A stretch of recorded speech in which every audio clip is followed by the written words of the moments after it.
Family helps family. Parents countered when I refused to give them my son's college fund. The next day, I received a call from my bank about attempted fraud. The sound of champagne glasses clinking should have been joyful. It wasn't. I watched my son Noah's face fall as my father's words hung in the air. Those words that changed everything. Those words that revealed who my parents truly were. "We've decided the college fund will go to your cousin Tyler instead," my father announced casually as if discussing nothing more important than the weather. "He needs it more." Noah's graduation dinner. His celebration. The culmination of 4 years of sleepless nights, academic excellence and dreams of university, all shattered with a single sentence. My chest tightened. My vision narrowed to my son's devastated expression. 18 years old, just a boy still. His future dangling by threads my parents seemed eager to cut, but my husband Daniel touched my hand under the table. A gentle squeeze, a silent message. "Actually," Daniel said, his voice steady despite the fury I knew was building inside him, "we've already moved Noah's college fund to a new account." Last month the sudden silence felt electric dangerous. My mother's perfectly lined lips parted in shock. My father's face turned an alarming shade of red. "You did what?" he demanded, setting down his wineglass with enough force to slosh liquid onto the pristine white tablecloth. "We moved it," I repeated, finding my voice. "We had a feeling something like this might happen." The truth was we'd suspected for months. Little comments, pointed questions about the account details, my mother's sudden interest in Tyler's college prospects despite his mediocre grades and disciplinary issues. "That money was meant for family," my mother hissed. "Noah is family," I countered. "Tyler has had it rough," my father insisted. "His father left, his mother works 2 jobs. Noah has advantages. Noah has us. Parents who saved for his education instead of buying luxury cars and taking Mediterranean cruises every summer. Parents who prioritized his future over appearances." The restaurant suddenly felt suffocating. Too bright, too public for this family implosion. Noah pushed back his chair. His hands trembled slightly. "May I be excused?" he asked, his voice carefully controlled. I nodded. Watched him walk away with shoulders squared against a betrayal he couldn't possibly have anticipated. The argument that followed was ugly. Accusations of selfishness and entitlement flung across appetizers that grew cold. My parents dismissing Noah's future as if it were inconsequential. "Noah earned that money," Daniel said quietly, dangerously. "Every penny was set aside by us, not you," my mother scoffed. "Don't you remember the $2,000 we contributed when he was born? $2,000 against the nearly $150,000 we'd saved. A drop in the bucket they now claimed entitled them to redirect the entire ocean. We left before the main course arrived, paid the bill, drove home in a silence punctuated only by my occasional sobs if only it had ended there." The calls began the next morning, my mother's voice honey-sweet with concern, wondering if we'd calmed down yet, if we were ready to be reasonable. "Noah doesn't need all that money," she insisted. "You're being selfish. Tyler has nothing." My hands trembled as I held the phone. "It's Noah's money. We saved it for him." "Family helps family," she countered. "Your father and I have always taught you that." The guilt trips intensified. Daily calls, text messages, emails filled with thinly veiled accusations. "You always were the difficult one. I guess we raised you to be selfish after all." Tyler cried when we told him. "Is that what you wanted?" Each message a dagger. Each call leaving me drained and doubting. Had I somehow missed the lesson that family meant sacrificing my child's future for my cousin's son? Then came the flying monkeys, aunts, uncles, family friends suddenly deeply invested in my parenting decisions. "Your mother's heartbroken," my aunt said during an unexpected visit. "Surely you can compromise, maybe split the money." My cousin texted, "You always got everything growing up. Tyler deserves this one thing." Even our neighbor who'd known my parents for decades stopped me outside the grocery store. "Sometimes we need to consider others before ourselves, dear." The pressure built, crushing, suffocating, every interaction leaving me more uncertain, more off balance. Daniel remained my anchor. "They're manipulating you," he reminded me each night. "Noah worked for this. He earned it. Don't let them make you doubt that." But the doubt crept in anyway, slithering through cracks in my confidence. Maybe I was being selfish. Maybe family did mean sacrifice. 3 weeks after the graduation dinner, my father changed tactics. The guilt transformed into honeyed promises. "We've been thinking," he said over coffee at the local diner. "What if we contribute to Noah's fund too? Add another $5,000, then you could give half to Tyler. Everyone wins." The offer felt like progress, like compromise. I almost said yes, but something in his expression stopped me. A calculating look I'd seen before but never fully acknowledged. "I need to discuss it with Daniel," I said instead. His smile tightened. "Your husband doesn't control you, does he?" Another manipulation. Another attempt to divide and conquer. I left the diner with coffee untouched, heart racing. Something fundamental shifting in my understanding of who my parents truly were. Daniel and I agreed to stand firm. The money would stay with Noah. All of it. That's when the mask dropped completely. The next morning, I received a call from our bank. Someone had attempted to access Noah's original account. Someone claiming to be me, my own mother, using my maiden name, my birth date, trying to convince the teller she was me. Fraud. They'd actually attempted fraud. My hands shook so badly I could barely call Daniel. My breath came in shallow gasps that left me lightheaded. I never thought they'd go this far, I whispered when he arrived home. Never. But the new account was secure. Our money, Noah's future was safe for now. The cease and desist letter came next. Not a full lawsuit yet, but the threat clearly implied their attorney claiming that their substantial contribution to the college fund meant they had a right to direct where it went, demanding mediation, demanding compromise. We hired our own lawyer, spent money we couldn't really spare to protect money Noah had earned. The mediation was a farce. My parents sitting across the conference table, faces set in expressions of wounded righteousness. Their lawyer arguing that verbal agreements had been made, that the money had always been family money not specifically earmarked for Noah. Lies upon lies, we're prepared to settle, their lawyer offered magnanimously. 60% to Tyler, 40% to Noah. My clients are being more than generous. My laugh bordered on hysterical, generous with stolen money. The mediator suggested we take time to consider, to cool down, to remember that family relationships were more important than money, but this wasn't about money anymore. It was about trust, about betrayal, about the realization that my parents would sacrifice their grandson's future without hesitation. We rejected the settlement, prepared for court. That's when they escalated again, an anonymous tip to the IRS, allegations of unreported income, questions about the source of Noah's college fund. Our accounts frozen, all of them, not just the college fund but our checking account, our savings, everything. Noah's first semester tuition due in 3 weeks, his scholarship contingent on the remaining balance being paid on time. My stomach knotted with nausea, my hands cold with fear. What if he lost his placement, his scholarship, the opportunity he'd worked so hard to secure? The audit dragged on, days stretching into weeks, Noah growing quieter, more withdrawn, the sparkle of anticipation in his eyes dimming with each passing day. Should I defer? He asked one night, his voice small in the darkness of our kitchen. Maybe work for a year until this gets sorted out. My heart shattered, splintered into jagged pieces that cut with every breath. No, Daniel answered firmly when I couldn't speak past the lump in my throat. We'll figure this out, I promise. We took out a loan against our house, paid the tuition, watched Noah pack for college with relief shadowed by uncertainty. What if the audit found problems? What if we couldn't access his fund for future semesters? What if this was just the beginning of a longer campaign to punish us for defying my parents? It was my sister who finally called to warn me, drunk and guilty and tired of the manipulation. They're obsessed, she slurred over the phone. They've always favored Tyler. Always. They've been promising him that money for years. While Noah studied, while he maintained his 4 GPA, while he volunteered and worked part-time and believed his grandparents were proud of him, they'd been plotting to give it all to his cousin. The knowledge burned like acid, corroding what remaining trust I had in my parents, in my own childhood memories. Had anything been real, or had it all been conditional on my compliance? The IRS eventually cleared us, our accounts unfrozen, the college fund intact, but the damage was done. Noah's first semester marred by stress and uncertainty, his trust in family fractured in ways that might never fully heal. And Tyler had been watching, learning, absorbing the toxic lesson that he was entitled to take what belonged to others. It started with texts, messages to Noah filled with entitlement and resentment that money was supposed to be mine. You think you're better than me? Grandpa says you stole from me. Then phone calls in the middle of the night, hang-ups when Noah answered, heavy breathing when he didn't. I wanted to intervene to shield my son from this new torment, but Noah, stronger than I'd realized, handled it himself. I blocked his number, he told me during a weekend visit home, and his social media. He can't reach me anymore. Pride mingled with grief. My son shouldn't have had to fortify himself against family, but Tyler wasn't done. He showed up at Noah's dorm one afternoon, waited outside his economics class, followed him to the campus coffee shop.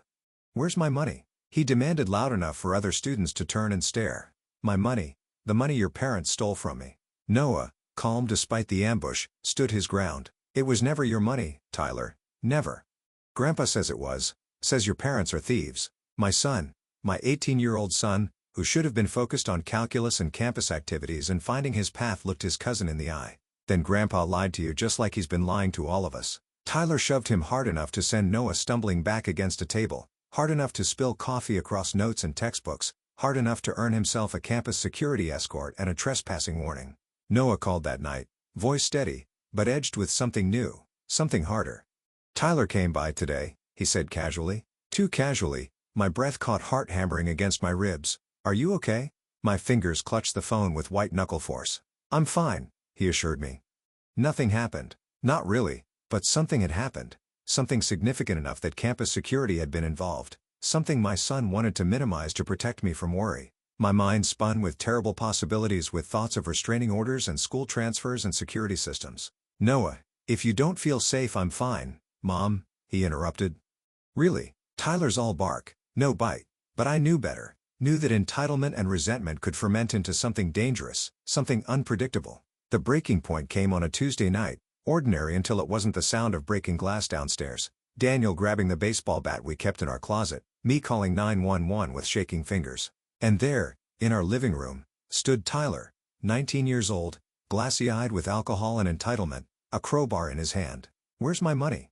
he slurred, swaying slightly. "Grandpa said it's mine, said you stole it." My blood turned to ice water in my veins, my breath coming in shallow, insufficient gasps. This wasn't just about money anymore. This was danger. Real and immediate and terrifying.